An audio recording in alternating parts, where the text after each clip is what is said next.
Hi, my name's Ryan. I'm 24 years old and I'm the founder of Western City Mixtape. I used to very much enjoy rap, but that's sort of been on hiatus. I'd say I'm a very creative type of person.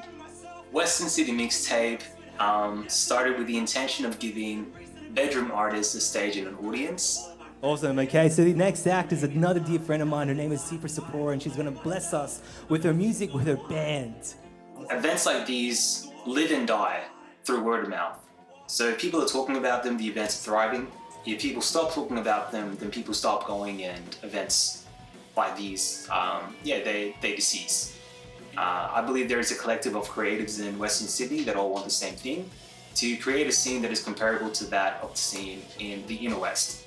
Something thriving, something that gives opportunities to artists, something that brings the community together to enjoy collective art. In the palm of my hands, taking life to come to me so easy. 18, 19, now we're 23. The years that we've aged isn't what phases me. It's the man that I am. I think having these things available in the West is much needed, because people of all geographical locations deserves an art scene, deserves opportunities to perform their art, deserves a sense of community with like-minded people that are also artists themselves. You know, an artist desires to be in the presence of other artists, because when in the presence of those that are like-minded, you're able to refine and grow. Whereas without it, you feel like a bit of an outcast. When building a community, important skills to have are the ability to connect with people, the ability to step behind so that way you can allow others to exceed and to grow.